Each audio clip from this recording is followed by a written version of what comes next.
Okay. നമ്മൾ വളരെ പ്രധാനപ്പെട്ട ഒരു ഭാഗമാണ് കഴിഞ്ഞ ക്ലാസ്സിൽ പഠിച്ചത്.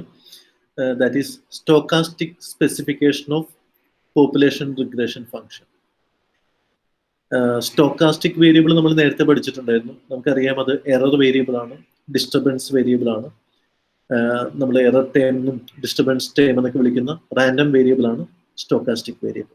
അത് നമ്മൾ മാത്തമാറ്റിക്കൽ മോഡലിന്റെ കൂടെ സ്റ്റോക്കാസ്റ്റിക് വേരിയബിളും കൂടി ആഡ് ചെയ്യുമ്പോഴാണ് നമ്മളത് എക്കണോമെട്രിക് മോഡലായി മാറുന്നത്. കഴിഞ്ഞ ക്ലാസ്സിൽ നമ്മളത് സ്പെസിഫിക്കലി പഠിച്ചിരുന്നു. പിന്നെ നമുക്ക് ഇവിടെ അതിന് വേറൊരു ഇന്റർപ്രിട്ടേഷനും കൂടി ഉണ്ടായിരുന്നു. നമ്മൾ പറഞ്ഞു ഓൾറെഡി, നമ്മൾ മോഡലിൽ ഇൻക്ലൂഡ് ചെയ്യുന്ന ഒരു ഇൻഡിപെൻഡന്റ് വേരിയബിൾ അല്ലെങ്കിൽ ഒന്നിൽ കൂടുതൽ ഇൻഡിപെൻഡന്റ് വേരിയബിൾ, അതിന് പുറമെ പല ഫാക്ടേഴ്സും ഡിപെൻഡന്റ് വേരിയബിളിനെ സ്വാധീനിക്കാം. ആ ഫാക്ടേഴ്സിന്റെ ഇമ്പാക്റ്റുകളെല്ലാം നമ്മൾ ഒന്നിച്ച് ഒരു വേരിയബിളിലേക്ക് കൊണ്ടുവരികയാണ്. അത് നമുക്ക് നമ്മുടെ മോഡലിൽ ഇൻക്ലൂഡ് ചെയ്യാൻ പറ്റാത്ത എല്ലാ വേരിയബിൾസിനെയും റെപ്രസെന്റ് ചെയ്തുകൊണ്ടാണ് സ്റ്റോക്കാസ്റ്റിക് വേരിയബിൾ വരുന്നത്. നമ്മൾ ആ ഇന്റർപ്രിട്ടേഷൻ നമുക്ക് ഓൾറെഡി അറിയാവുന്ന ഇന്റർപ്രിട്ടേഷൻ. അതോടൊപ്പം തന്നെ വേറെ രീതിയിൽ നമുക്ക് ഈ സ്റ്റോക്കാസ്റ്റിക് വേരിയബിൾ അല്ലെങ്കിൽ UI എന്ന് പറയുന്നതിനെ നമുക്ക് വേറെ രീതിയിൽ കാണാം. അതെന്താന്ന് വെച്ച് കഴിഞ്ഞാൽ ഇൻഡിവിജ്വൽ ആയിട്ടുള്ള വാല്യൂസും മെയിൻ വാല്യൂസിന്റെ ഇടയിലുള്ള ഡിഫറൻസ് ആണ് സ്റ്റോക്കാസ്റ്റിക് വേരിയബിൾ. ഇൻഡിവിജ്വൽ ആയിട്ടുള്ള വാല്യൂസും അവിടെയാണ് നമ്മൾ ഇൻഡിവിജ്വൽ ഫാമിലി ഇൻകംസും മെയിൻ ഫാമിലി ഇൻകവും തമ്മിലുള്ള ഡീവിയേഷൻ ആണ് നമ്മളുടെ സ്റ്റോക്കാസ്റ്റിക് വേരിയബിൾ. അങ്ങനെയാണ് നമ്മൾ എന്ത് പഠിച്ചത്? ഈ ഇക്വേഷൻ പഠിച്ചത്. UI എന്ന് പറയുന്നത് ഇൻഡിവിജ്വൽ ആയിട്ടുള്ള ഫാമിലി കൺസംഷൻ എക്സ്പെൻഡിച്ചറും average family consumption expenditure of a group. ആ ഗ്രൂപ്പ് എന്ന് പറയുന്നത് 80 എന്നുള്ള ഇൻകം ഉള്ള ഗ്രൂപ്പ് ആവാം, 100 എന്നുള്ള ഇൻകം ഉള്ള ഗ്രൂപ്പ് ആവാം, വാട്ടെവർ. ആ ഒരു ഗ്രൂപ്പിന്റെ ആ ഗ്രൂപ്പിലുള്ള ഓരോ ഇൻഡിവിജ്വൽ ആയിട്ടുള്ള ഫാമിലി കൺസംഷൻ എക്സ്പെൻഡിച്ചറും ആ ഗ്രൂപ്പിന്റെ ആവറേജ് ഫാമിലി കൺസംഷൻ എക്സ്പെൻഡിച്ചറും തമ്മിലുള്ള ഡീവിയേഷൻ ആണ് എറർ എന്ന് പറയുന്നത്. അപ്പൊ നമ്മൾ ആ ഇക്വേഷൻ തന്നെ നമ്മൾ ഒന്നുകൂടി റീഫ്രേസ് ചെയ്ത് എഴുതിയപ്പോൾ ഒരു ഇൻഡിവിജ്വൽ ഫാമിലി കൺസംഷൻ എക്സ്പെൻഡിച്ചർ എന്ന് പറയുന്നത് ആ ഗ്രൂപ്പിന്റെ ആവറേജും പ്ലസ് എററും കൂടി ചേരുമ്പോഴാണ്. ആ എറർ നമുക്ക് രണ്ട് രീതിയിൽ നമുക്ക് എറർ പറയാം. It can be positive or it can be negative.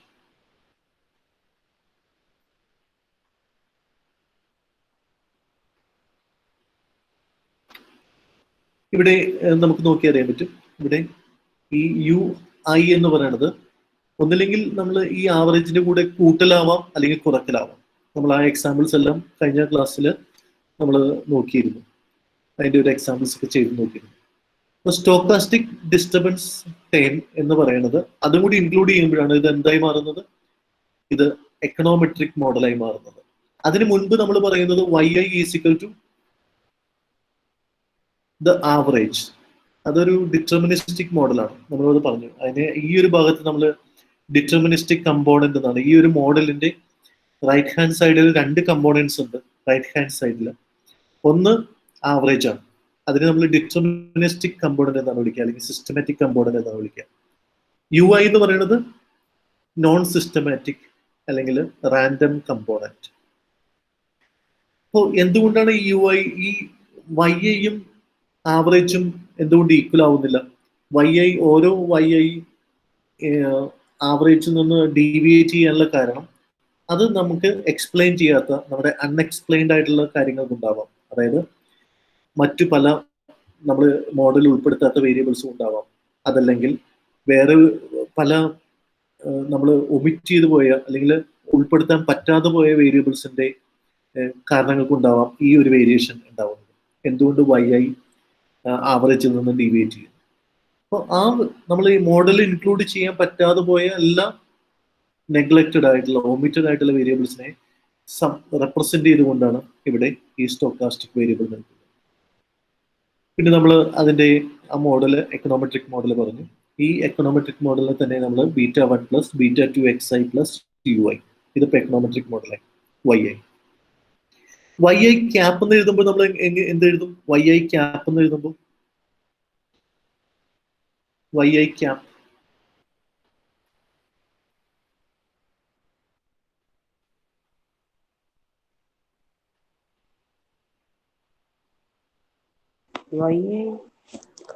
Sorry yi cap അല്ല y cap. y ക്യാപ്പിലെ value of y1 xi. നമ്മള് ഓക്കെ y ആയി എഴുതിയപ്പോൾ നമ്മൾ എങ്ങനെ എഴുതി? നമ്മള് β1 β1 x1 plus ui. β1 പ്ലസ് കഴിഞ്ഞ ക്ലാസ്സിൽ നമ്മൾ β0 എന്നൊക്കെയാണ് എഴുതിയത്. Doesn't matter. β2 xi plus ui. Plus ui. ആ ui ഇവിടെ ഇൻഡിവിജ്വൽ ആയിട്ട് എഴുതിയത് കൊണ്ടാണ് നമുക്ക് അവിടെ ui എഴുതേണ്ടതായിട്ട് വന്നത് അല്ലേ? ഇൻഡിവിജ്വൽ, ഇത് ഇൻഡിവിജ്വൽ ആയിട്ടുള്ള കൺസംഷൻ എക്സ്പെൻഡിച്ചർ ആയതുകൊണ്ടാണ് നമ്മളവിടെ ആ ഇൻഡിവിജ്വൽ കൺസംഷൻ എക്സ്പെൻഡിച്ചർ എന്ന് പറഞ്ഞാൽ ഇത് ആവറേജ് ആണ്. This is actually y cap plus that error that can be positive. ആ ആവറേജിന്റെ കൂടെ കൂട്ടുകയോ കുറയ്ക്കുകയോ ചെയ്തുകൊണ്ടാണ് നമുക്ക് ഈ y ആയി കിട്ടുന്നത്. അപ്പൊ y cap എന്ന് പറയുന്നത് y cap ഈസ് ആക്ച്വലി അത് എന്താണ് ശരിക്കും y cap എന്ന് പറഞ്ഞാൽ expected value of y given xi. Okay, അങ്ങനെയാണെങ്കിൽ നമുക്ക് ഈ ഒരു പോർഷൻ മാത്രമേ നമ്മൾ ഇവിടെ എഴുതുള്ളൂ അല്ലെ? ഈ ഒരു പോർഷൻ മാത്രമേ നമുക്ക് അവിടെ എഴുതിയാൽ മതി. ഇതാണ് ഇവിടെ വരുന്നത് പോർഷൻ β1 പ്ലസ് β2 xi. ഇത് നമ്മൾ കഴിഞ്ഞ ക്ലാസ്സിൽ പഠിച്ചാണ്, അതിന്റെ എക്സാമ്പിൾസ് ഒക്കെ പഠിച്ചാണ്. ഓക്കെ, ദെൻ നമ്മൾ ലാസ്റ്റ് കൺക്ലൂഡ് ചെയ്ത് എങ്ങനെയാണ്? രണ്ട് സൈഡിനെയും നമ്മൾ ആവറേജ് എടുത്തു. അതായത് നമ്മൾ ഈ ഇതിന്റെയും ആവറേജ് വൈയുടെയും ആവറേജ് എടുത്തു, ഇതിന്റെയും ആവറേജ് എടുത്തു, ഈ ഒരു ഭാഗത്തിന്റെയും ആവറേജ് എടുത്തു. അതാണ് എക്സ്പെക്ടഡ് വാല്യൂ എടുത്തു. ഇപ്പൊ ഇവിടെ ഞാൻ ഇതിനെ നമ്മൾ നേരത്തെ എഴുതിയിരിക്കുന്ന പോലെ തന്നെയാണ് എഴുതിയിരിക്കുന്നത്. അതായത് ലെഫ്റ്റ് ഹാൻഡ് സൈഡ് എടുത്തപ്പോൾ expected value of y given xi, അതായത് ഇതിന്റെ ആവറേജ് വാല്യൂ എടുത്തു. ഇനി ഇതിന്റെ ആവറേജ് വാല്യൂ എടുത്തു. അത് നമ്മൾ എങ്ങനെ എഴുതിയത്? ആദ്യം എക്സ്പെക്ടഡ് വാല്യൂ ഓഫ്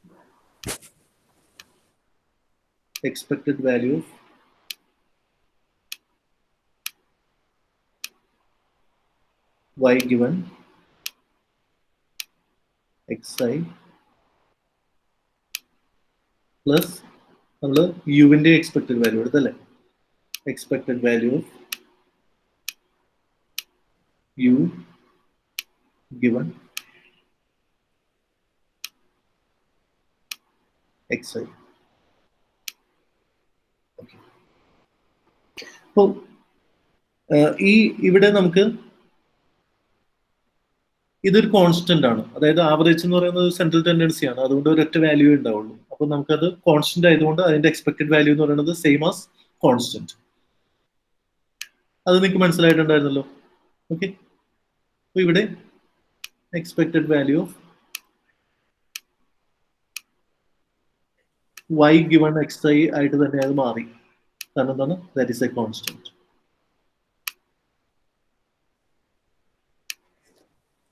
പ്ലസ് ഇവിടെ എന്തായി മാറും? ഇവിടെ എന്തായിട്ട് വരും? Expected value of u given xi എന്തായിട്ട് മാറും? ആരെങ്കിലും ഓർക്കുന്നുണ്ടോ? 0. Yeah, this will be 0. ഇത് 0 ആയിട്ട് മാറും. സോ അതിന്റെ അർത്ഥം എന്ന് പറയുന്നത് expected value of y given xi is same as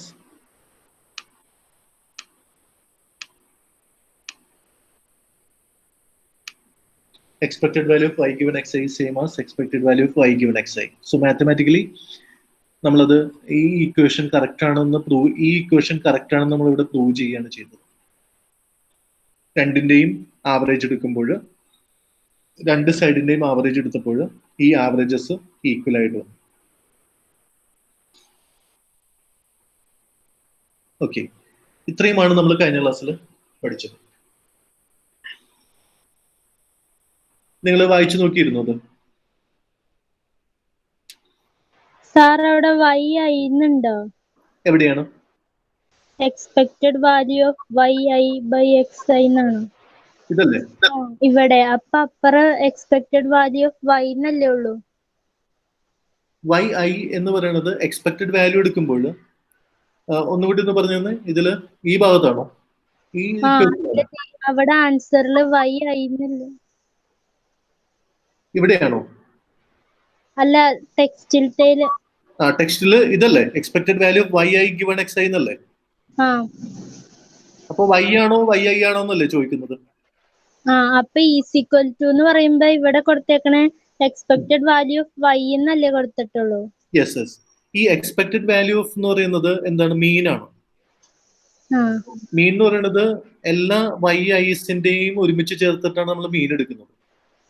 ആ അപ്പോൾ എക്സ്പെക്ടഡ് വാല്യൂ ഓഫ് വൈ എന്ന് എഴുതുന്നത് expected value of Y I എന്ന് എഴുതുന്നതും ആക്ച്വലി സെയിം ആണ്. എന്താന്ന് വെച്ച് കഴിഞ്ഞാല് ഓക്കെ. ഇത് എത്ര ഉണ്ട്? ഇതിപ്പോ 5 ഉണ്ടെന്ന് വിചാരിച്ചു. ഓക്കെ, ഇത് ഗിവൺ എക്സ് ഐ എന്ന് എഴുതിയിട്ടുണ്ടല്ലോ, ഗിവൺ എക്സ് ഐ. ഓക്കെ, അതായത് ഇവിടെ ഈ ഗിവൺ എക്സ് ഐ എന്ന് പറയുന്നത് 80 ആണെങ്കിൽ, നമ്മുടെ ഇൻകം 80 ആണെങ്കിൽ 5 കൺസംഷൻ എക്സ്പെൻഡിച്ചേഴ്സ് ഉണ്ട്. അതിന്റെ എക്സ്പെക്ടഡ് വാല്യൂ എന്ന് പറയുന്നത് 65 ആണ്. ഒറ്റ ഫിഗർ ആണല്ലോ. ഇവിടെയും വൈ ഐ എന്ന് പറയുന്നത് എക്സ് ഐ എന്ന് പറയുന്നത് ഇവിടെയും ഈ 5 ഐ കാണിക്കുന്നത് 1 to 5 ആണ് കാണിക്കുന്നത്. ഇവിടെ അത് കാണിച്ചിട്ടില്ല എന്ന് മാത്രം. Doesn't matter. എക്സ്പെക്ടഡ് വാല്യൂ അതിന്റെ തന്നെയാണ് എടുക്കുന്നത്. അതായത് മീൻ ഒരൊറ്റ മീനേ ഉള്ളൂ. അപ്പൊ നമ്മളിവിടെ യു എന്ന് എഴുതിയാലും കുഴപ്പമൊന്നുമില്ല. കാരണം യു ഗിവൺ എക്സ് ഐ എന്ന് പറയുന്നത് യു എന്ന് പറയുന്നത് 5 യുടെയും കൂടി എക്സ്പെക്ടഡ് വാല്യൂ ആയിരിക്കും എടുക്കുന്നത്. അത് 0 ആയിരിക്കും. ഓക്കെ, സോ ഇവിടെ ഐ ആക്ച്വലി ഇവിടെ ഐ എഴുതാം നമുക്ക്. സോ ഓക്കെ, കാരണം ഐ എന്ന് പറയുന്നത് ഈ ഗിവൺ എക്സ് ഐയുടെ ഇവിടുത്തെ ഐ എന്ന് പറയുന്നത് 80 ആണ്. അപ്പൊ ഇവിടെയും ഐ എഴുതണം ശരിക്കും. ഐ എന്ന് പറയുന്നത് ആ 80ന്റെ നേരെയുള്ള ഓരോരോ ഇൻഡിവിജ്വൽ ആയിട്ടുള്ള കൺസംഷൻ എക്സ്പെൻഡിച്ചറിന്റെ expected value E. So that will be 1 value. Okay, clear ആണല്ലോ? So you can write I here also, or you can skip the I here also. എങ്ങനെയാണെങ്കിലും കുഴപ്പമില്ല. ഓക്കെ, നമ്മൾ ഇന്ന് പഠിക്കാൻ പോകുന്നത് ഇന്നത്തെ സെക്ഷനിൽ the significance of stochastic disturbance time ഒരു കണ്ടിന്യൂവേഷൻ ആണ്. നമ്മൾ എന്തുകൊണ്ട് ഈ സ്റ്റോക്കാസ്റ്റിക് ഡിസ്റ്റർബൻസ് ടൈം ഉപയോഗിക്കുന്നു, അതിന്റെ ആർഗ്യുമെന്റ്സ് എന്തൊക്കെയാണ്, ഇതാണ് നമ്മൾ ഇന്ന് പഠിക്കാനായിട്ട് പോകുന്നത്. അപ്പൊ നിങ്ങളൊന്ന് അത് കുറച്ച് പോയിന്റ്സുകളാണ്, നിങ്ങളൊന്ന് എഴുതിയെടുക്കണം. ഒരു സെയിം ബുക്കിൽ തന്നെയല്ലോ നിങ്ങളിപ്പോ എല്ലാം നോട്ട്സ് എഴുതുന്നത്? എക്കണോമെട്രിക്സിന്റെ എന്തെങ്കിലും നോട്ട് ചെയ്തിട്ടുണ്ടോ? നിങ്ങൾ ക്ലാസ് എടുക്കുമ്പോൾ എന്തെങ്കിലുമൊക്കെ എഴുതിയെടുക്കുന്നുണ്ടോ?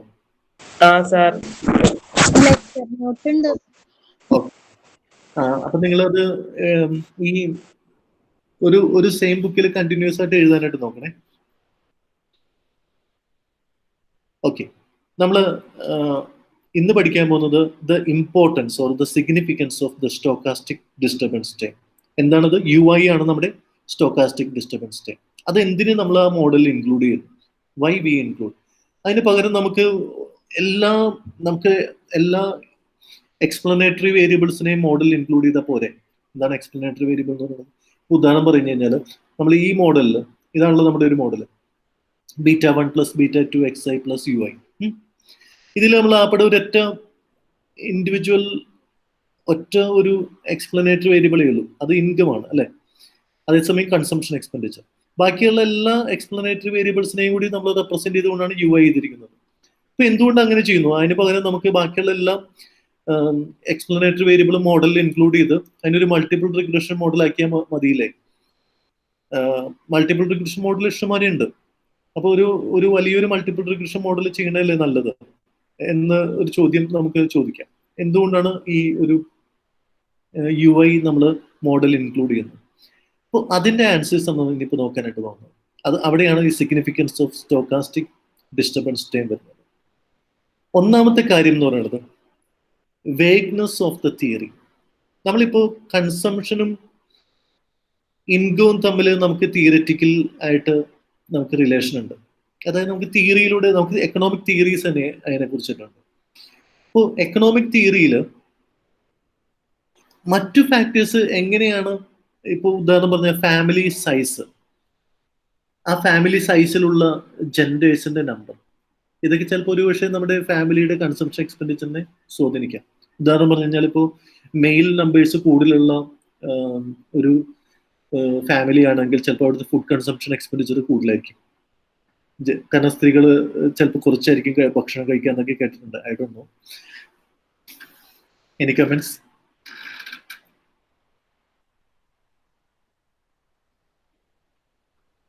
ഓക്കെ, ഞാനൊരു എക്സാമ്പിൾ പറഞ്ഞാണ്. സ്ത്രീകള് കുറച്ച് കഴിക്കുള്ളൂ. ആ, ഓക്കെ, അപ്പൊ ഞാൻ കഴിക്കും. തസ്ലീമ കഴിക്കുന്നു അല്ലേ? സാർ പണിയൊക്കെ എടുത്ത് കഴിയുമ്പോ വെസ്കൂല പിന്നെ. പിന്നെ തീർച്ചയായിട്ടും വരും. തസ്ലീമക്ക് എല്ലാ ദിവസവും കുഴിമന്തിയാണ് സാർ. ആണോ? അയ്യോ, അറിയാ ഇനി എങ്ങനെയുണ്ടെന്ന്. അത് ശരി, അത് കൊള്ളാം, അത് കൊള്ളാം. അപ്പൊ എന്തായാലും ലോക്ക്ഡൌൺ പരീക്ഷണങ്ങൾ നടന്നുകൊണ്ടിരിക്കുകയാണ്. ഓക്കെ, ശരി. ഞാനപ്പോ വേഗ്നെസ് ഓഫ് തിയറിയിൽ പറഞ്ഞത് ഇതാണ്. നമുക്ക് ഈ കൺസംഷൻ എക്സ്പെൻഡിച്ചർ ഇൻകവുമായി റിലേറ്റഡ് ആയിട്ടുള്ള തിയറി, എക്കണോമിക് തിയറി സ്ട്രോങ് ആണ്. പക്ഷെ മറ്റു ഫാക്ടേഴ്സ് കൺസംഷനെ സ്വാധീനിക്കുന്നു എന്നുള്ളൊരു തിയറി ചിലപ്പോൾ ഉണ്ടാവണമെന്നില്ല. വേറെ കാര്യങ്ങൾ, ഫാമിലി സൈസ്, ഞാൻ പറഞ്ഞ ഫാമിലി സൈസ് കൺസംഷനെ സ്വാധീനിക്കുന്നത് നമുക്കറിയാം. ഫാമിലി സൈസ് കൂടുന്നതനുസരിച്ച് ഫാമിലിയുടെ കൺസംഷൻ എക്സ്പെൻഡിച്ചർ കൂടും. പക്ഷെ ഫാമിലിയുടെ അകത്തുള്ള ജനറേഷൻ്റെ എണ്ണം കൂടുകയോ അല്ലെങ്കിൽ ഫീമെയിലിന്റെ എണ്ണം അത് കൺസംഷനെ സ്വാധീനിക്കുന്നുണ്ടോ? അതിനൊരു തിയറി ഉണ്ടോ സ്ട്രോങ് ആയിട്ട്? ആവണമെന്നില്ല. പക്ഷെ അപ്പൊ തിയറി ചിലപ്പോൾ എല്ലായിടത്തും കംപ്ലീറ്റ് ആവണമെന്നില്ല. അപ്പൊ തിയറി കംപ്ലീറ്റ് അല്ലാത്ത കാര്യങ്ങളിലും നമുക്ക് ചില ഫാക്ടേഴ്സ്, ചില എക്സ്പ്ലനേറ്ററി വേരിയബിൾസ് ഡിപ്പെൻഡന്റ് വേരിയബിളിനെ സ്വാധീനിക്കാം. അപ്പോൾ അങ്ങനെ വരുമ്പോൾ അതിനെ നമ്മൾ മോഡലിൽ ഉൾപ്പെടുത്താതെ ആ കാര്യങ്ങളെല്ലാം നമ്മൾ ഒരു എറർ ടൈം ആയിട്ടാണ് അല്ലെങ്കിൽ സ്റ്റോക്കാസ്റ്റിക് വേരിയബിൾ ആയിട്ടാണ് ഉൾപ്പെടുത്തുന്നത്. അപ്പൊ തിയറി, നമ്മൾ തിയറിനെ വെരിഫൈ ചെയ്യാൻ വേണ്ടി അല്ലെങ്കിൽ വാലിഡേറ്റ് ചെയ്യാൻ വേണ്ടിയാണ് എക്കണോമെട്രിക്സ് ഉപയോഗിക്കുന്നത്. ഇപ്പൊ നമ്മൾ പറഞ്ഞുകൊണ്ടിരിക്കുന്ന എക്സാമ്പിൾ എല്ലാം സൈക്കോളജിക്കൽ ലോ ഓഫ് കൺസംഷൻ ആണ് അല്ലെ? അതിലവിടെ ഒരു എക്സ്പ്ലനേറ്ററി വേരിയബിൾ ആണ് കെയ്ൻസ് പറയുന്നത്. അതെന്താണ്? ഇൻകം ആണ്. Consumption depends on income. ബാക്കി ഒരുപാട് കാര്യങ്ങൾ കൺസംഷൻ സ്വാധീനിക്കുന്നുണ്ട്, പക്ഷെ അത് എക്കണോമിക് തിയറിയുടെ ഭാഗമായിട്ട് വരുന്നില്ല. അപ്പൊ എക്കണോമിക് തിയറിനെ വാലിഡേറ്റ് ചെയ്യാൻ നേരത്ത് നമ്മൾ ആ തിയറിനെ വാലിഡേറ്റ് ചെയ്യാനായിട്ടാണ് നമ്മൾ മെത്തഡോളജി പഠിച്ചല്ലോ. ആദ്യം തന്നെ എന്താണ് മെത്തഡോളജിയിൽ? സ്റ്റേറ്റ്മെന്റ് ഓഫ് ദി തിയറി അല്ലെ? അപ്പൊ ആ തിയറിനെ മെഷർ ചെയ്യാൻ വേണ്ടിയാണ് നമ്മൾ വീണ്ടും എക്കണോമെട്രിക് ടൂൾസ് ഉപയോഗിക്കുന്നത്. അതുകൊണ്ട് തിയറിയിൽ പറയാതിരിക്കുന്ന കാര്യങ്ങൾ ചിലപ്പോൾ നമ്മൾ എക്കണോമെട്രിക് മോഡലിൽ ഉൾപ്പെടുത്തണം എന്നില്ല. പക്ഷെ അതിന്റെ ഇമ്പാക്ട് നമുക്ക് ഒഴിവാക്കാൻ പറ്റില്ല. ആ ഇമ്പാക്റ്റുകളെ മനസ്സിലാക്കാൻ വേണ്ടിയാണ് നമ്മൾ UI ചേർക്കുന്നത്. ചിലപ്പോൾ UIയുടെ ഇമ്പാക്ട് വളരെ കുറവായിരിക്കും. ഏറ്റവും പ്രധാനമായിട്ടും നിങ്ങൾ വഴിയെ നമ്മൾ R², അഡ്ജസ്റ്റഡ് R² എന്നൊക്കെയുള്ള കൺസെപ്റ്റുകൾ നിങ്ങൾ പഠിക്കും. നമ്മൾ വഴിയെ പഠിക്കും അത്. അപ്പോൾ ആ R² മെഷർ ചെയ്യാൻ പോകുന്നു. ഞാൻ ഇപ്പോൾ R² കുറിച്ച് പറയുന്നില്ല. R² മെഷർ ചെയ്യുന്നത് ഈ എക്സ്പ്ലനേറ്ററി വേരിയബിൾ എത്രത്തോളം ഈ ഡിപ്പെൻഡന്റ് വേരിയബിളിനെ എക്സ്പ്ലെയിൻ ചെയ്യുന്നു എന്നതാണ്. എക്സ്പ്ലനേറ്ററി എന്ന് പറയുന്നത് തന്നെ അതിന്റെ അർത്ഥം എത്രത്തോളം ആ ഡിപ്പെൻഡന്റ് വേരിയബിളിനെ എക്സ്പ്ലെയിൻ ചെയ്യുന്ന വേരിയബിളിനാണ് എക്സ്പ്ലനേറ്ററി വേരിയബിൾ എന്ന് പറയുന്നത്. ഡിപ്പെൻഡന്റ് വേരിയബിളിലെ ഒരു മാറ്റത്തെ എക്സ്പ്ലെയിൻ ചെയ്യുന്ന, അതിനെ വിശദീകരിക്കുന്ന വേരിയബിൾ ആണ് എക്സ്പ്ലനേറ്ററി വേരിയബിൾ. അതുകൊണ്ട് നമ്മൾ അതിനെ എക്സ്പ്ലനേറ്ററി എന്ന് വിളിക്കുന്നത്. മറ്റേത് എക്സ്പ്ലെയിൻഡ് എന്നാണ് വിളിക്കുക. ഞാൻ പറയുന്നത് ഫോളോ ചെയ്യുന്നുണ്ടോ നിങ്ങൾ? അല്ലെങ്കിൽ ഓക്കെ, വേഗ്നെസ് ഓഫ് തിയറി പോലെ ഞാൻ പറയുന്നത് വേഗ്നെസ് ആയിട്ട് തന്നെ നിൽക്കണോ? വേഗ്നെസ് എന്ന് പറയുന്നത് അവ്യക്തത എന്നാണ്. വേഗ്നെസ് കുറച്ചൊക്കെ മനസ്സിലാവുന്നു. ഓക്കെ, അല്ല ഇത് നമുക്ക് ഒറ്റടിക്ക് മനസ്സിലാവരുത്, പതുക്കെ മനസ്സിലായാൽ മതി. ഓക്കെ, ഒറ്റടിക്ക് മനസ്സിലാകാന്ന് പറഞ്ഞാൽ കുറച്ച് ബുദ്ധിമുട്ടാണ്. അതുകൊണ്ടാണ് നമ്മൾ ഇതിങ്ങനെ റിപ്പീറ്റ് ചെയ്ത് കാര്യങ്ങൾ പറഞ്ഞു പോകുന്നത്. Okay, don't worry. അതോടൊപ്പം തന്നെ നിങ്ങളുടെ ഭാഗത്തു നിന്നുള്ള ശ്രമവും കൂടി വേണം. നിങ്ങളും കൂടി വായിക്കണം കേട്ടോ ബുക്കൊക്കെ. Okay sir. ആ ശരി. അപ്പോ വേഗ്നെസ് ഓഫ് തിയറി എന്ന് ഒന്നാമത്തെ, എന്തുകൊണ്ട് നമ്മൾ UI ഇൻക്ലൂഡ് ചെയ്യുന്നു മോഡലിൽ, അതാണ് നമ്മളിപ്പോൾ പഠിക്കുന്നത്. വൈ വി ഇൻക്ലൂഡ് UI അല്ലെങ്കിൽ സ്റ്റോക്കാസ്റ്റിക് വേരിയബിൾ. ഓക്കെ, നമ്മുടെ ഫസ്റ്റ് പോയിന്റ് എന്താണ്? The theory is vague. The vagueness of theory, തിയറിയുടെ അവ്യക്തത. അതായത് ഈ തിയറി കൃത്യമായി പറയുന്നില്ല എന്തെല്ലാം ഇൻഡിപെൻഡന്റ് വേരിയബിൾസ് ആണ്. ഇപ്പൊ നമ്മുടെ എക്സാമ്പിൾ ആണെങ്കിൽ എന്തെല്ലാം ഇൻഡിപെൻഡന്റ് വേരിയബിൾസ് ആണ് കൺസംഷനെ സ്വാധീനിക്കുന്നതെന്ന് തിയറി വ്യക്തമായിട്ട് പറയുന്നില്ലെങ്കിൽ then we do not include all these independent variables into our econometric model. നമുക്ക് തോന്നുന്നതെല്ലാം എടുത്തു വെക്കുകയല്ല ചെയ്യുന്നത്. അപ്പോൾ അതിന്റെ ഇമ്പാക്ട്, പക്ഷെ നമുക്ക് മറ്റു പല ഫാക്ടേഴ്സും ഇമ്പാക്ട് നടത്തുന്നുണ്ടാവും. ചിലപ്പോൾ നമ്മൾ ചിന്തിക്കാത്ത പോലെയുള്ള ഫാക്ടേഴ്സ്, നമ്മുടെ ചിന്തയുടെ പരിധിയിൽ വരാത്ത ഫാക്ടേഴ്സ് വരെയും കൺസംഷൻ എക്സ്പെൻഡിച്ചറിനെ സ്വാധീനിക്കുന്നുണ്ടാവും. അപ്പോൾ അതിന്റെ എല്ലാം ഇമ്പാക്ട് കാണിക്കാൻ വേണ്ടിയാണ് നമ്മൾ UI എന്നുള്ള ടൈം ഉപയോഗിക്കുന്നത്. ഓക്കെ, അതാണ് ഫസ്റ്റ് കാര്യം. Okay, first point. അപ്പോൾ എന്താണ്? The theory is vague, that is why we use stochastic variable. Okay, clear ആണല്ലോ? ക്ലിയർ ആണ്. രണ്ടാമത്തെ ഓക്കെ, രണ്ടാമത്തെ പോയിന്റ് എന്ന് പറയുന്നത് unavailability of data. Unavailability of data, അതിന്റെ അർത്ഥം എന്താണ്? അൺഅവൈലബിലിറ്റി ഓഫ് ഡാറ്റ എന്ന് പറഞ്ഞു കഴിഞ്ഞാൽ ഡേറ്റ അവൈലബിൾ അല്ല. ഡാറ്റ അവൈലബിൾ അല്ല, അതായത് ഡാറ്റ ഇല്ല. അതായത് നമുക്കൊരു മൾട്ടിപ്പിൾ റിഗ്രഷൻ വേണമെങ്കിൽ കൺസിഡർ ചെയ്യാം. അതായത് കൺസംഷനെ സ്വാധീനിക്കുന്ന ഇൻകവും അതോടൊപ്പം തന്നെ എല്ലാ കാര്യങ്ങളും ഉൾപ്പെടുന്ന ഒരു എക്കണോമെട്രിക് മോഡൽ നമുക്ക് ഉൾപ്പെടുത്താമെന്ന് വിചാരിക്കാം. നമുക്കറിയാം ഇന്ന കാര്യങ്ങളാണ് എക്സ്പ്ലനേറ്ററി വേരിയബിൾ ആയിട്ട് വരുന്നതെന്ന് അറിയാം. പക്ഷെ ആ എക്സ്പ്ലനേറ്ററി വേരിയബിൾസിന്റെ എല്ലാം ഡാറ്റ നമുക്ക് കിട്ടിയാൽ നമുക്ക് എക്കണോമെട്രിക് മോഡൽ ചെയ്യാൻ പറ്റുള്ളൂ. നമുക്ക് നമ്മുടെ ഉത്തരവാദിത്വം എന്താണ്? β1 ഉം β2 ഉം ഫൈൻഡ് ചെയ്യുക എന്നുള്ളതാണ്. അൺനോൺ ആയിട്ടുള്ള β1 β2 ഫൈൻഡ് ചെയ്യുക എന്നുള്ളതാണ് എക്കണോമെട്രിക് മോഡലിന്റെ ലക്ഷ്യം. എക്സും വൈയും നമുക്കറിയാം. ഓക്കെ, അത് നിങ്ങളുടെ മനസ്സിൽ എപ്പോഴും ഉണ്ടാവണേ, നിങ്ങളുടെ മനസ്സിന്റെ ബാക്ക്ഗ്രൗണ്ടിൽ എപ്പോഴും ഉണ്ടാവണം. നമ്മൾ എന്താണ് എക്കണോമെട്രിക് മോഡലിൽ നമ്മൾ ചെയ്യാനായിട്ട് പോകുന്നത്? Actually we find β1 intercept and slope coefficients with the available data on dependent and independent variables. നമ്മൾ ഡിപ്പെൻഡന്റ് വേരിയബിളിനെയും ഇൻഡിപെൻഡന്റ് വേരിയബിളിന്റെയും ഡാറ്റ കളക്ട് ചെയ്തുകൊണ്ട് നമ്മൾ ബീറ്റാസ് ഫൈൻഡ് ചെയ്യലാണ് നമ്മളുടെ എക്കണോമെട്രിക് മോഡൽസിന്റെ ലക്ഷ്യം. ഇത് നമ്മുടെ മനസ്സിൽ എപ്പോഴും ഉണ്ടാവണം. അപ്പോൾ നമുക്ക് എന്തൊക്കെ വേണം? We have to collect data. ഈ ഡാറ്റ എന്തായാലും വേണം. എക്കണോമെട്രിക്സിൽ നമ്മൾ എന്ത് ചെയ്യണം എന്നുണ്ടെങ്കിൽ, ഇപ്പൊ നിങ്ങൾ ഇനി പ്രൊജക്ട് ചെയ്യും, MA പ്രൊജക്ട് ചെയ്യും. MA പ്രൊജക്ട് ചെയ്യുമ്പോൾ നിങ്ങൾ ഓഫ് കോഴ്സ് നിങ്ങൾക്ക് ഇനി എക്കണോമെട്രിക് ടൂൾസ് ഉപയോഗിക്കേണ്ടതായിട്ട് വരും. കാരണം നിങ്ങൾ എക്കണോമെട്രിക്സ് പഠിക്കുകയാണ്. പണ്ട് തൊട്ട് മുമ്പത്തെ വരെ MA പ്രൊജക്റ്റുകളിൽ നമുക്ക് എക്സൽ ഷീറ്റ് മതിയായിരുന്നു. മീൻസ് ടേബിൾസും ഗ്രാഫുകളൊക്കെ മാത്രം മതിയായിരുന്നു. Pi diagram, bar diagram, histogram, അതൊക്കെ മതിയായിരുന്നു. ഇനി അത് പറ്റുമോ? ഇല്ല സാർ. ഇപ്പൊ നിങ്ങള് ഞങ്ങൾക്ക് തൊട്ടാണ് ഈ എക്കണോമെട്രിക്സ് ചെയ്യേണ്ടത്. യെസ്, നിങ്ങൾക്ക് തുടങ്ങിയാണ് എക്കണോമെട്രിക്സ് തുടങ്ങുന്നത്. നിങ്ങളാണ് എക്കണോമെട്രിക്സ് പഠിക്കുന്ന MA ആദ്യത്തെ ബാച്ച് MG യൂണിവേഴ്സിറ്റിയിൽ. അപ്പൊ ഹെൽപ്പ് ചെയ്യോ? അപ്പൊ നിങ്ങളുടെ MA പ്രൊജക്റ്റിൽ എന്ത് വരണം? എക്കണോമെട്രിക്സ് വന്നേ പറ്റൂ. ഇതിന് മുൻപ് വരെ നമുക്ക് എക്കണോമെട്രിക്സ് വരണ്ടായിരുന്നു. അപ്പൊ നിങ്ങൾക്ക് ആവശ്യമായിട്ടുള്ള എല്ലാ ഹെൽപ്പും നമ്മൾ ചെയ്തു തരും. Don't worry. Okay okay okay. അപ്പോ ഞാൻ കാര്യത്തിലേക്ക് കിടക്കട്ടെ. രണ്ടാമത്തെ പോയിന്റ് എന്താണ്? Unavailability of data. Unavailability of data എന്ന് പറഞ്ഞു കഴിഞ്ഞാൽ എന്താണ്? നമുക്ക് ഇപ്പൊ നമ്മളെല്ലാം നമുക്കറിയാം.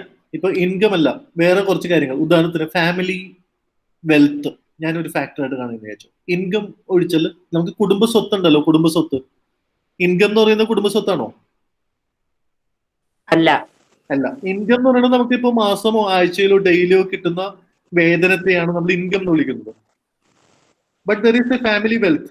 ചിലപ്പോൾ നമ്മുടെ പിതാമഹന്മാരായിട്ട് നമുക്ക് ഉണ്ടാക്കി വെച്ചിരിക്കുന്ന വലിയ ലാൻഡോ അല്ലെങ്കിൽ വലിയ ബിൽഡിങ്ങുകളോ, ഇതൊക്കെ നമ്മുടെ ഫാമിലി വെൽത്തിന്റെ വക, അല്ലെങ്കിൽ ഗോൾഡിന്റെ ഒരു സ്റ്റോക്കോ.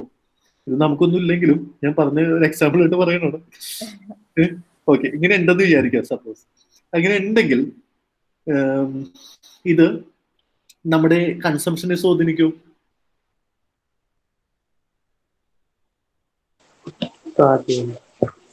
ഇൻഡിവിജ്വൽ ആയിട്ട് ചിലപ്പോൾ സ്വാധീനിക്കാതിരിക്കാം. പക്ഷെ അത് depends on the personal point of view.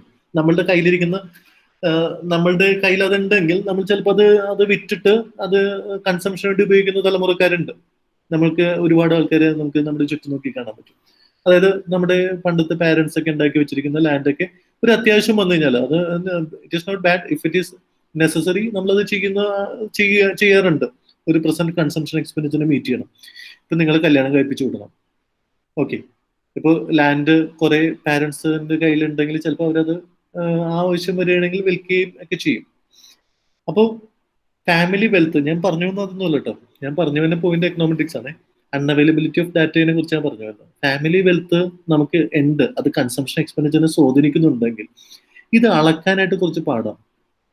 Family വെൽത്തിന്റെ അതിന്റെ അല്ലെങ്കിൽ ഇൻഫർമേഷൻ കിട്ടാൻ പാടാം. ഞാൻ വന്ന് ഈ ക്ലാസ്സിനെ കുറിച്ച് പഠിക്കുകയാണ്. ഓക്കെ, ഞാൻ വന്ന് ക്ലാസ്സിനെ കുറിച്ച് പഠിക്കുകയാണ്. ഞാൻ പഠിക്കാൻ പോകുന്നത് നിങ്ങളുടെ കൺസംഷൻ എക്സ്പെൻഡിച്ചർ ആണ്. നിങ്ങൾ 20 പേരുണ്ട്.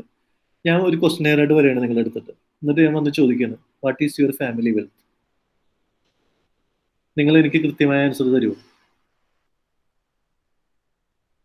ഇല്ല സാർ, അറിയില്ല. ഇല്ല. ഓക്കെ, ഫാമിലി ഇൻകം ചോദിച്ചു കഴിഞ്ഞാൽ നിങ്ങൾക്ക് കുറച്ചും കൂടി ഇൻഫർമേഷൻ തരാൻ പറ്റില്ലേ? ഫാമിലി ഇൻകം തരാൻ പറ്റും. അത് കുറച്ചും കൂടി ഇപ്പൊ മന്ത്ലി സാലറീഡ് ക്ലാസ് ആണെങ്കിൽ നമുക്ക് കൃത്യമായിട്ട് നമുക്ക് അറിയാൻ പറ്റും ഇൻകം എത്രയാണെന്നുള്ളത്, അല്ലേ? ഇപ്പൊ ബിസിനസ്സുകാരാണെങ്കിലും അവർക്ക് ചിലപ്പോൾ റോളിംഗ് ആയിരിക്കും എങ്കിൽ പോലും അവർക്കും ഏകദേശം ഒക്കെ ഒരു ഐഡിയ, അവർ ഈ ടാക്സ് ഒക്കെ ഫയൽ ചെയ്യുന്നതുകൊണ്ട് ഏകദേശം ഒരു ഐഡിയ ഉണ്ടാവും. ഓക്കെ, പക്ഷെ നമുക്ക് ഫാമിലി വെൽത്ത് ചോദിച്ചു കഴിഞ്ഞാൽ ചിലപ്പോൾ അറിയാമെങ്കിലും പറയണം എന്നില്ല. അപ്പോ നമുക്ക് അറിയാം ഇത് നമ്മുടെ എന്തിനെ സ്വാധീനിക്കുന്നുണ്ട്? കൺസംഷൻ എക്സ്പെൻഡിച്ചറിനെ സ്വാധീനിക്കാം. അപ്പോൾ ഡാറ്റ കളക്ഷന്റെ സമയത്ത് നമ്മൾ ഈ ഡാറ്റ അവൈലബിൾ ആവുന്നില്ല. നമുക്ക് എക്സിന്റെയും വൈന്റെയും ഡാറ്റ കിട്ടിയാൽ മാത്രമേ നമുക്ക് എന്ത് ചെയ്യാൻ പറ്റുള്ളൂ? കറക്റ്റ് ആയിട്ട് β1ഉം β2ഉം കാണാൻ പറ്റുള്ളൂ. കോഎഫിഷ്യൻസ് കാണലാണ് നമ്മുടെ എക്കണോമെട്രിക്സിന്റെ ഏറ്റവും പ്രധാനപ്പെട്ട ഒരു കാര്യം. അപ്പൊ നമുക്കത് കിട്ടണമെന്നുണ്ടെങ്കിൽ നമുക്ക് ഡാറ്റ വേണം. ഈ ഡാറ്റ അൺഅവൈലബിൾ ആയിട്ടുള്ള കാര്യങ്ങളെ നമ്മൾ എന്തിലും ഉൾപ്പെടുത്തില്ല? എക്കണോമെട്രിക് മോഡലിൽ ഉൾപ്പെടുത്തില്ല. അപ്പോൾ ഡാറ്റ അൺഅവൈലബിൾ ആണെങ്കിൽ നമുക്ക് എന്തിലും ഉൾപ്പെടുത്താൻ പറ്റില്ല? എക്കണോമെട്രിക് മോഡലിൽ ഉൾപ്പെടുത്താൻ പറ്റില്ല. അപ്പൊ ആ വേരിയബിളിന്റെ ഇമ്പാക്ട് എവിടെ വരും? എവിടെ വരും? അത് മോഡലിൽ ഉൾപ്പെടുത്തിയിട്ടില്ലല്ലോ. സോ അത് എവിടെ റിഫ്ലക്ട് ചെയ്യും? ഹലോ, അത് മോഡലിൽ ഉൾപ്പെടുത്താത്ത എല്ലാ വേരിയബിൾസിന്റെയും ഇമ്പാക്ട് എവിടെയാണ് വരുന്നത്?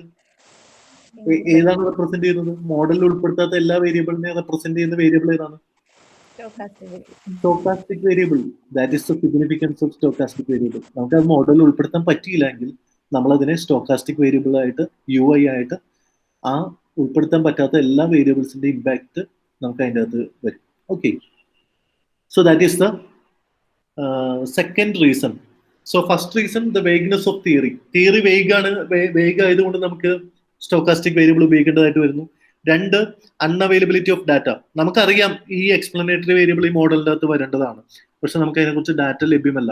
നമ്മൾ ആ മോഡലിനെ എക്കണോമെട്രിക് മോഡലിൽ ഉൾപ്പെടുത്തുന്നില്ല. Then its impact will be absorbed by what? Its impacts will be absorbed by stochastic variable. Third point, core variables versus peripheral variables. എന്താണ് കോർ, എന്താണ് പെരിഫറൽ? Any idea? ആർക്കെങ്കിലും അറിയാമോ എന്താണ് കോർ, പെരിഫറൽ എന്നുള്ള വാക്കുകളുടെ അർത്ഥം? എനിവൺ? കോർ എന്ന് പറഞ്ഞാൽ മെയിൻ ആയിട്ടുള്ളതല്ലേ സാർ? Very good. പെരിഫറൽ എന്ന് പറയുമ്പോ കുറച്ചായിരിക്കും, അറിഞ്ഞൂടാ. പെരിഫറൽ എന്ന് പറയുന്നത് കുറച്ച് അപ്രസക്തമായ, അതല്ലെങ്കിൽ കോർ എന്ന് പറയുന്നത് ശരിക്കും അർത്ഥം എന്താണെന്ന് അറിയാമോ? കോർ എന്ന് പറയുന്നത് ശരിക്കും കേന്ദ്രം എന്നാണ്. കേന്ദ്രം. പെരിഫറൽ എന്ന് പറയുന്നത് ഒരു സർക്കിൾ ഉണ്ടെങ്കിൽ ആ സർക്കിളിന്റെ കേന്ദ്രബിന്ദുവാണ് കോർ എന്ന് പറയുന്നത്. അതിൽ നിന്ന് അകന്നകന്ന് പോകുന്ന അറ്റത്തേക്ക് പോകുമ്പോൾ അത് പെരിഫറൽ ഏരിയ ആയി. ക്ലിയർ? ഇപ്പൊ എറണാകുളം സിറ്റിക്ക് ഒരു സെന്റർ ഉണ്ടാവും, ഒരു കോർ ഉണ്ടാവും. അത് ചിലപ്പോൾ കോറുകൾ മാറിക്കൊണ്ടിരിക്കും. പണ്ട് മറ്റേ മേനക ആ ഭാഗത്തൊക്കെ ഇരുന്ന കോറായിരുന്നെങ്കിൽ ഇപ്പൊ ചിലപ്പോൾ എടപ്പള്ളിയിലേക്കൊക്കെ പതുക്കെ കോറൊക്കെ ഷിഫ്റ്റ് ചെയ്യാൻ സാധ്യത. പക്ഷെ അതിന്റെ പെരിഫറി എന്ന് പറയുന്നത് എന്താണ്? ആ ഏരിയയിൽ നിന്ന് അകന്നകന്ന് പോകുന്ന ഏരിയ എല്ലാം, അല്ലെങ്കിൽ കോറിനെ ഡെവലപ്പ് ചെയ്ത് വലുതാവാം. പക്ഷെ ഈ എറണാകുളം ജില്ലയിൽ തന്നെ കിടക്കുന്ന ഭാഗങ്ങൾ ഒരുപാടുണ്ട്. മുളന്തുരുത്തി പോലുള്ള സ്ഥലങ്ങളുണ്ട്, അല്ലെങ്കിൽ കോട്ടയത്തിന്റെ ബോർഡർ ഷെയർ ചെയ്യുന്നുണ്ട്, തൃശ്ശൂരിന്റെ ബോർഡർ ഷെയർ ചെയ്യുന്നുണ്ട്, കൊടുങ്ങല്ലൂർ വരെ ആ ഭാഗത്തൊക്കെ വരുന്നു. ഇതൊക്കെ എന്താ ഇപ്പൊ പെരിഫറി ആയി. മനസ്സിലായോ? അപ്പൊ ഞാൻ കോർ പെരിഫറിയുടെ അർത്ഥം പറഞ്ഞതാണ്. കോർ എന്ന് പറയുന്നത് കേന്ദ്രമാണ്. കേന്ദ്രത്തിൽ നിന്ന് അകന്നകന്ന് പോകുന്നതും നമുക്ക് എന്തായി? പെരിഫറലായി. ഓക്കെ, അപ്പൊ ഇവിടെ കോർ വേരിയബിളും പെരിഫറൽ വേരിയബിളും ഇവിടുത്തെ അർത്ഥം എന്താണ്? ഏറ്റവും സുപ്രധാനമായ വേരിയബിൾ ഉണ്ട്, പിന്നെ പെരിഫറൽ വേരിയബിൾസ് ഉണ്ട്. ഉദാഹരണം പറഞ്ഞു കഴിഞ്ഞാൽ നമുക്കിപ്പോൾ കൺസംഷൻ ഇൻകം നമ്മൾ പഠിക്കാൻ നേരത്തെ, ഓക്കെ, ഇൻകത്തിന് പുറമെ നമുക്ക് മറ്റു കുറെ കാര്യങ്ങൾ ഇപ്പൊ ഇവിടെ നോക്കാം. ഞാൻ നടലേ ചെയ്യാം.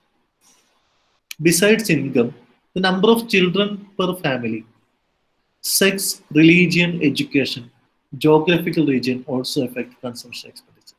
See,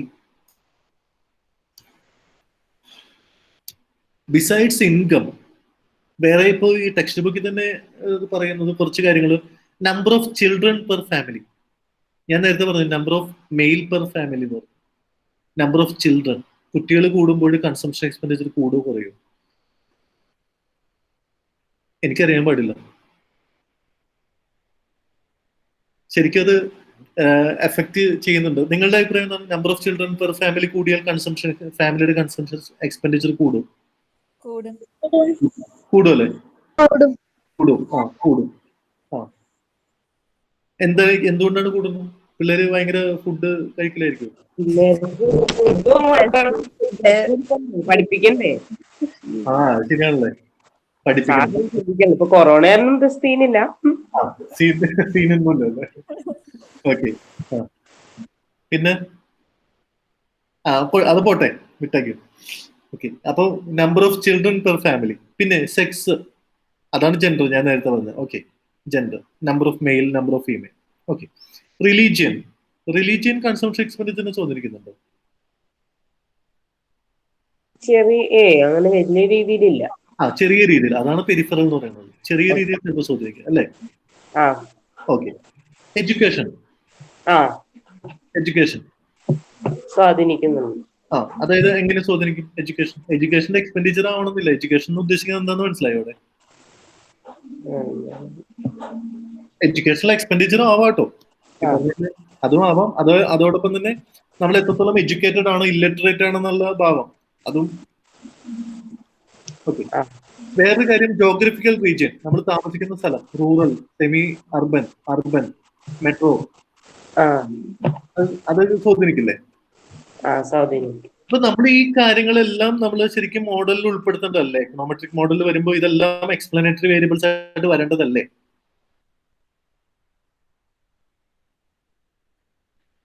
അതെ സാർ. അപ്പൊ നമ്മൾ എന്തുകൊണ്ട് ഇൻകം മാത്രം ഉൾപ്പെടുത്തി? അതിന് കാരണം എന്താണെന്ന് വെച്ച് കഴിഞ്ഞാൽ ഏറ്റവും കോറായിട്ടുള്ള വേരിയബിൾ എന്ന് പറയുന്നത് ഇൻകം ആണ്. ഇൻകം ഏറ്റവും കോറായിട്ടുള്ള വേരിയബിൾ ആണ്. മറ്റു വേരിയബിൾസ് എല്ലാം പെരിഫറൽ ആണ്. അതിന് ഇമ്പാക്ട് ഉണ്ടെങ്കിലും അതിന്റെ ഇൻഡിവിജ്വൽ ഇമ്പാക്റ്റോ ജോയിന്റ് ഇമ്പാക്റ്റോ സ്മോൾ ആയിരിക്കാം. ഇപ്പൊ പറഞ്ഞ പോലെ റിലീജിയൻ അത് നെഗ്ലിജിബിൾ ആയിട്ടുള്ള ഇമ്പാക്റ്റ് ഒക്കെ ഉണ്ടാക്കുന്നുണ്ടാവും. ഓക്കെ. അപ്പൊ നമ്മൾ ആ കാര്യങ്ങളെല്ലാം നമ്മൾ പഠിക്കണമെന്നുണ്ടെങ്കിൽ ഈ ഡാറ്റ കളക്ട് ചെയ്യാന്ന് പറയുന്നത് എക്സ്പെൻസീവ് ആണ്. ഡാറ്റ കളക്ട് ചെയ്യാന്ന് പറയുന്നത് എക്സ്പെൻസീവ് ആയിട്ടുള്ള കാര്യമാണ്. അപ്പോൾ ഈ ഡാറ്റ ഒക്കെ കളക്ട് ചെയ്യുമ്പോൾ നമുക്ക് അതിന്റെ കോസ്റ്റ് കൺസിഡർ ചെയ്യുമ്പോൾ അതിനേക്കാളും നല്ലത് അതെല്ലാം അത് പെരിഫറൽ വേരിയബിൾസ് ആണെങ്കിൽ, മോഡലിൽ അത് വലിയ കാര്യമായി ഇമ്പാക്റ്റ് ഒന്നും ഉണ്ടാക്കുന്നില്ലെങ്കിൽ അതിനെല്ലാം നമ്മൾ ആയിട്ട് കാണിക്കുന്നതല്ലേ നല്ലത്. അപ്പോൾ ആ കാര്യങ്ങളെല്ലാം നമ്മൾ ഉൾപ്പെടുത്താതെ അതിനെ നമ്മൾ എന്തായിട്ട് ട്രീറ്റ് ചെയ്യും? ആ കാര്യങ്ങളുടെ എല്ലാ ഇമ്പാക്റ്റിനെ നമ്മൾ എന്ത് വേരിയബിൾ കൊണ്ട് ട്രീറ്റ് ചെയ്യും?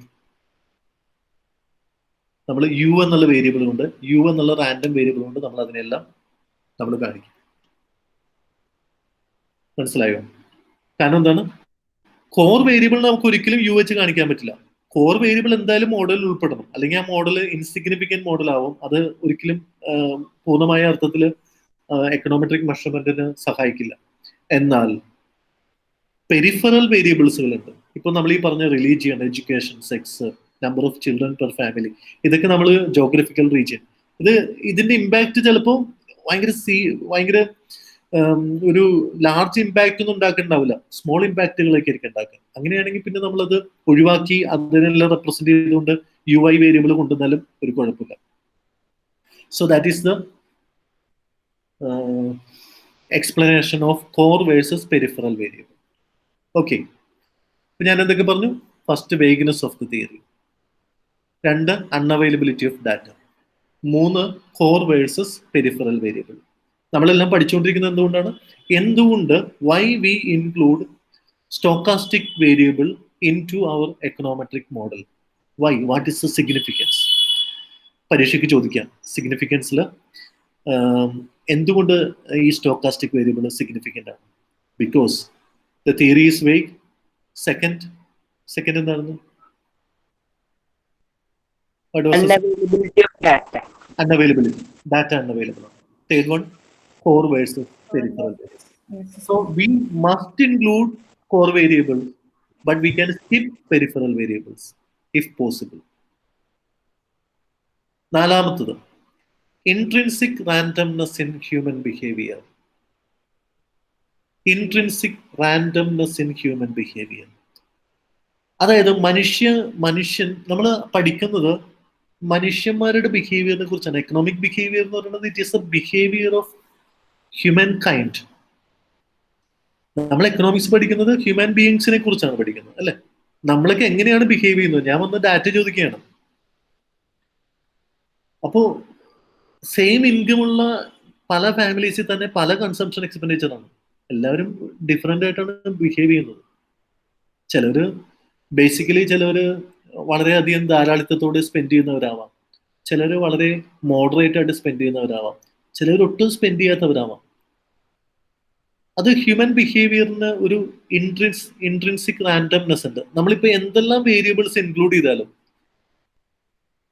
ആ ഒരു ഇൻട്രിൻസിക് റാൻഡംനെസ് എന്ന് പറയുന്നത് നമുക്ക് പറ്റാവുന്ന എല്ലാ റെലവെന്റ് ആയിട്ടുള്ള വേരിയബിൾസും മോഡലിൽ ഇൻക്ലൂഡ് ചെയ്തു. പക്ഷെ എന്നാൽ പോലും മനുഷ്യ സഹജമായ ഒരു റാൻഡംനെസ് എന്ന് പറയുന്നത് എന്താണ്? എക്സാക്ട്നെസിന്റെ ഓപ്പോസിറ്റ് ആണ് റാൻഡംനെസ്. നമുക്ക് കൃത്യമായി അറിയാമെങ്കിൽ നമ്മൾ അതിനെ എക്സാക്ട്നെസ് എന്ന് പറയും. റാൻഡംനെസ് എന്ന് പറയുന്നത് എക്സാക്ട്നെസ് അല്ല, ഇൻഎക്സാക്റ്റ് ആണ്. നമുക്ക് ഒട്ടും ക്ലാരിറ്റി ഉണ്ടാവില്ല. അതായത് ദർ ഈസ് ചാൻസ്. മനുഷ്യന്മാരെല്ലാം ആ ചാൻസസ് എടുക്കാറുണ്ട്. അപ്പം ഈ റാൻഡംനെസ് ഉള്ളത് കൊണ്ട്, മനുഷ്യന്റെ ബിഹേവിയറിൽ ഈ റാൻഡംനെസ് ഉള്ളതുകൊണ്ട്, ഈ റാൻഡംനെസ്സിനെ കാണിക്കാനായിട്ട് ഉപയോഗിക്കുന്ന ഒരു വേരിയബിൾ ആണ് ഈ ഡിസ്റ്റർബൻസ് വേരിയബിൾ അല്ലെങ്കിൽ സ്റ്റോക്കാസ്റ്റിക് വേരിയബിൾ. ഇപ്പൊ നമ്മൾ എത്ര റെലവെന്റ് ആയിട്ടുള്ള വേരിയബിൾസ് മോഡലിൽ ഇൻക്ലൂഡ് ചെയ്താലും നമ്മുടെ മോഡലിനകത്ത് എന്ത് വന്നു? UI വന്നു. അപ്പൊ UIയുടെ ഇമ്പാക്ട് ഏറ്റവും മിനിമൽ ആയിരിക്കും. നമ്മൾ ചെയ്യാൻ ഉദ്ദേശിക്കുന്നതാണ് UIനെ ഏറ്റവും മിനിമം ആക്കുക എന്നുള്ളത് തന്നെയാണ് നമ്മുടെ എക്കണോമെട്രിക് മോഡലിലൂടെ എല്ലാം അതിനുവേണ്ടിയാണ് നമ്മൾ പല അസംപ്ഷൻസ് ഒക്കെ ഇനി പഠിക്കാനായിട്ട് പോകുന്നത്. എററിനെ അല്ലെങ്കിൽ UIനെ ഏറ്റവും മിനിമം ആക്കുക. അപ്പോൾ ആ ഇൻട്രിൻസിക് റാൻഡംനെസ്സും കൂടി എങ്ങനെ നമ്മൾ മോഡലിൽ എത്ര റെലവെന്റ് ആയിട്ടുള്ള വേരിയബിൾസ് ഇൻക്ലൂഡ് ചെയ്താലും ഒരു മനുഷ്യ സഹജമായ ആ ഒരു റാൻഡംനെസ്, ഒരു ചോയ്സ്, ചാൻസ്, ഇത് ഈ ഒരു എലമെന്റിനെ റെപ്രസെന്റ് ചെയ്യാനെങ്കിലും നമുക്ക് UI വേണം. അപ്പോൾ അതാണ് സ്റ്റോക്കാസ്റ്റിക് വേരിയബിൾ നമ്മൾ എല്ലാ എക്കണോമെട്രിക് മോഡലിലും നമ്മൾ ആഡ് ചെയ്യുന്നത്. So that is the fourth reason, intrinsic randomness in human behaviour. മനസ്സിലാവുന്നുണ്ടോ?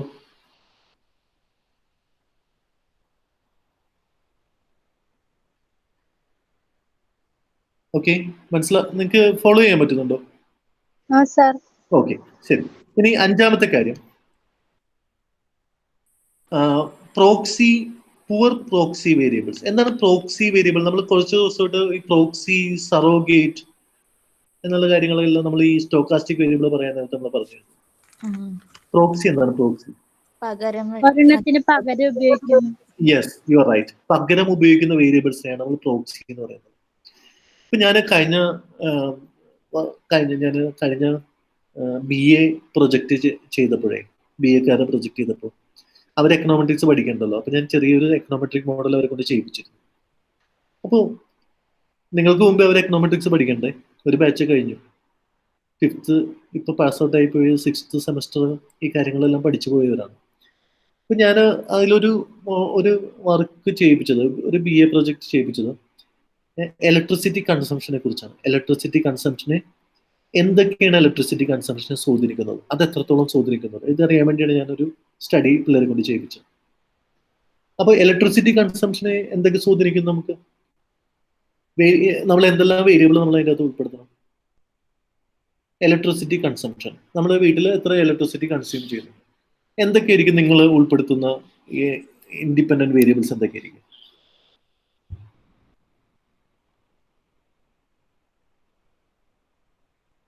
പോയോ നിങ്ങൾ? ഇലക്ട്രിസിറ്റി കൺസംഷൻ, നമ്മുടെ വീട്ടിൽ എത്രത്തോളം ഇലക്ട്രിസിറ്റി യൂസ് ചെയ്യുന്നു, എന്തിനെല്ലാം ആശ്രയിച്ചായിരിക്കും നിൽക്കുക? ചിന്തിക്കൂ.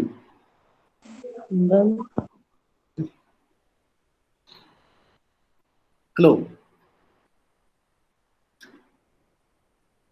പറയൂ. ഒരു വേരിയബിൾ, ഒരു റെലവെന്റ് ആയിട്ടുള്ള ഒരു വേരിയബിൾ പറഞ്ഞു. ഇലക്ട്രിസിറ്റി കൺസംഷൻ ഡിപെൻഡന്റ് വേരിയബിൾ ആണ്. Money that means income. Money. Okay, income. വേറൊരു ഇൻഡിപെൻഡന്റ് വേരിയബിൾ നിങ്ങൾ ആലോചിച്ച് കഴിഞ്ഞാൽ ഇലക്ട്രിസിറ്റി കൺസംഷൻ. വീട്ടിൽ ഇലക്ട്രിസിറ്റി ബില്ല് കൂടണമെന്നുണ്ടെങ്കിൽ അതിന് കാരണം എന്തൊക്കെയാണ്? ഇപ്പത്തെ ഇലക്ട്രിസിറ്റി ബില്ലാണ്. എന്താ? ഇപ്പൊ നമ്മള് വീട്ടിലിരിക്കാണല്ലോ. അപ്പൊ വീട്ടിലിരിക്കുന്ന സ്പെൻഡ് ചെയ്യുന്ന ടൈം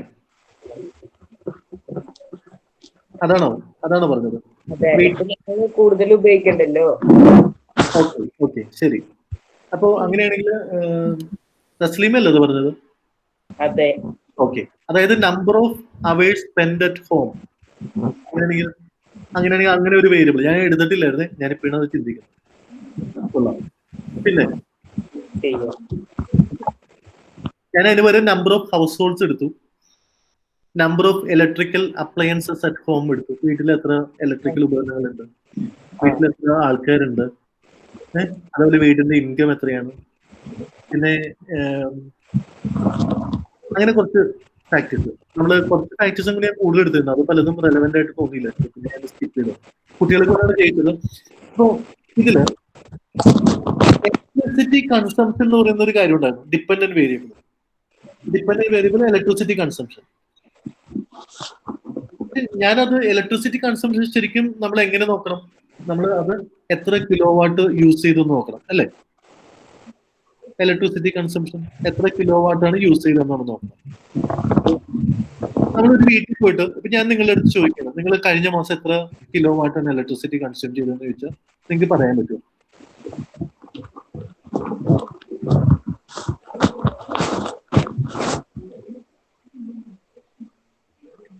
തസ്ലീമ പറയാൻ പറ്റുമോ? കഴിഞ്ഞ 2 മാസം എത്രയായിരുന്നു ഇലക്ട്രിസിറ്റി കൺസംഷൻ? അത് പറയാം. അപ്പൊ നിങ്ങൾക്ക് എന്തറിയാം? ബില്ല് എമൗണ്ട് എത്രയെന്ന് അറിയാൻ പറ്റില്ലേ? യെസ്, ഞാൻ ആ എമൗണ്ട് ആണ് പ്രോക്സി ആയിട്ട് ഉപയോഗിച്ചത്. ഞാൻ പ്രോക്സിനെ കുറിച്ച് പറഞ്ഞാണ്. അപ്പൊ ഇലക്ട്രിസിറ്റി കൺസംഷന് നമുക്ക് അവിടെ പ്രോക്സി ആയിട്ട് ഉപയോഗിക്കാൻ പറ്റുന്നത് ഒന്ന് ബില്ലാണ്. ബില്ലിൽ വരുന്ന എമൗണ്ട്, നമ്മൾ എത്ര എമൗണ്ടാണ് പേ ചെയ്തത്. പക്ഷെ യഥാർത്ഥത്തിൽ അതല്ല ഇലക്ട്രിസിറ്റി കൺസംഷൻ. ഇലക്ട്രിസിറ്റി കൺസംഷൻ എന്ന് പറയുന്നത് ആക്ച്വലി എന്താണ്? How much kilo what we used. ഇതാണ് ശരിക്കുള്ള വേരിയബിൾ. ഓക്കെ, ബട്ട് നമുക്ക് അതിനെ പ്രോക്സി വേരിയബിൾ ഉപയോഗിക്കാം. പ്രോക്സി വേരിയബിൾ എന്ന് പറഞ്ഞാൽ അതിനെ സബ്സ്റ്റിറ്റ്യൂട്ട് ചെയ്ത്. ഇപ്പൊ ഞാൻ ബില്ല് എമൗണ്ട് ഞാൻ പ്രോക്സി ആയിട്ട് ഉപയോഗിച്ചുവെങ്കിൽ അതിന്റെ അർത്ഥം ഇത്രയേ ഉള്ളൂ, ബില്ല് എമൗണ്ട് കൂടിയാൽ അതിന്റെ അർത്ഥം എന്താണ്? ഇലക്ട്രിസിറ്റി കൺസംഷൻ കൂടി എന്നാണ് അർത്ഥം അല്ലേ? ബില്ല് എമൗണ്ട് കുറയുകയാണെങ്കിൽ ഇലക്ട്രിസിറ്റി കൺസംഷൻ കുറഞ്ഞു എന്നാണ് അർത്ഥം. അപ്പൊ അത് പ്രോക്സി വേരിയബിൾ ആയിട്ടാണ് ഉപയോഗിച്ചിരിക്കുന്നത്. അത് ഒരു ഗുഡ് പ്രോക്സി ആയിട്ടാണ് എനിക്ക് തോന്നുന്നത്, നല്ലൊരു പ്രോക്സി വേരിയബിൾ ആയിട്ടാണ് എനിക്ക് തോന്നുന്നത്. ബില്ല്, ഇലക്ട്രിസിറ്റി ബില്ല് ഒരു നല്ല പ്രോക്സി വേരിയബിൾ ആയിട്ടാണ് തോന്നുന്നത്. മറ്റ് പ്രോക്സി വേരിയബിൾ ഒരുപാടുണ്ട്. ഇപ്പൊ നിങ്ങളുടെ ഇന്റലിജൻസിന് അളക്കുന്ന ഒരു പ്രോക്സി വേരിയബിൾ ആണ് നിങ്ങളുടെ mark. If I M studying the intelligence, അത് എത്രത്തോളം ഗുഡ് പ്രോക്സി ആണെന്ന് എനിക്കറിയില്ല, but that is A proxy variable. അപ്പൊ സബ്സ്റ്റിറ്റ്യൂട്ട് ആയിട്ട് ഒരു വേരിയബിൾ നമ്മൾ എന്താണോ മെഷർ ചെയ്യാൻ പോകുന്നത്, ഇപ്പൊ ഞാൻ ഇലക്ട്രിസിറ്റി കൺസംഷൻ ആണ് മെഷർ ചെയ്യുന്നതെങ്കിൽ അതിനൊരു നല്ല പ്രോക്സി വേരിയബിൾ വേണം. പ്രോക്സി മീൻസ് അതിനെ സബ്സ്റ്റിറ്റ്യൂട്ട് ചെയ്യുന്ന വേരിയബിൾ വേണം. അതിന്റെ ശരിക്കുള്ള വേരിയബിൾ എന്ന് പറയുന്നത് അതിന്റെ എത്ര കിലോ വാട്ടാണ് നമ്മൾ ഉപയോഗിച്ചിരിക്കുന്നത്, എത്ര ഇലക്ട്രിസിറ്റി നമ്മൾ കൺസ്യൂം ചെയ്തു, അത് തന്നെയാണ് അതിന്റെ ആക്ച്വൽ മെഷർമെന്റ് കൺസംഷൻ. പക്ഷെ അത് എല്ലാവർക്കും പെട്ടെന്ന് പറയാൻ ബുദ്ധിമുട്ടുള്ളതുകൊണ്ട് നമ്മൾ എമൗണ്ട്, ബില്ല് എമൗണ്ട് ചോദിച്ചു. Bill amount consumption, electricity consumption expenditure ആണ്, not electricity consumption. Electricity consumption expenditure ആണ് bill amount. So that amount is used as a proxy for electricity consumption. Clear? അപ്പൊ പ്രോക്സി വേരിയബിൾ എന്താണെന്ന് എനിക്കറിയാം. അപ്പൊ ചില കാര്യങ്ങളിൽ poor proxy variables ആയിരിക്കും നമുക്ക് ഉപയോഗിക്കേണ്ടതായിട്ട് വരിക. ഗുഡ് പ്രോക്സി വേരിയബിൾ ഉണ്ട്, ഹെൽത്തി ആയിട്ടുള്ള പ്രോക്സി വേരിയബിൾ ഉണ്ട്, അതേസമയം പുവർ ആയിട്ടുള്ള പ്രോക്സി വേരിയബിൾ ഉണ്ട്. ഇപ്പൊ നിങ്ങൾ മിൽട്ടൺ ഫ്രീഡ്മാന്റെ ടെക്സ്റ്റ് ബുക്കിൽ പറയുന്ന ഒരു എക്സാമ്പിൾ ഞാൻ പറയാം. മിൽട്ടൺ ഫ്രീഡ്മാന്റെ ഒരു കൺസംഷൻ തിയറി ഉണ്ട്. എന്താണ് മിൽട്ടൺ ഫ്രീഡ്മാന്റെ കൺസംഷൻ തിയറിയുടെ പേര്?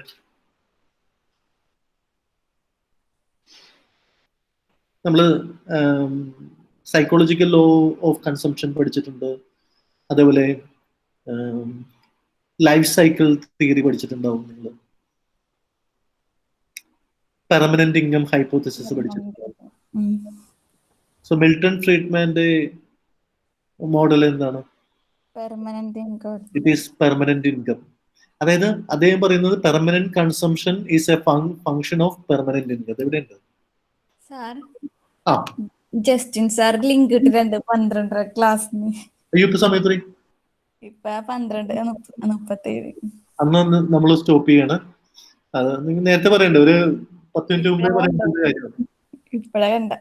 ഓക്കെ ശരി. അപ്പോൾ താങ്ക് യു സോ മച്ച്. നമുക്ക് അടുത്ത ക്ലാസ്സിൽ തുടരാം. Okay okay sir. Okay thank you. Okay sir. Thank you sir. Yes.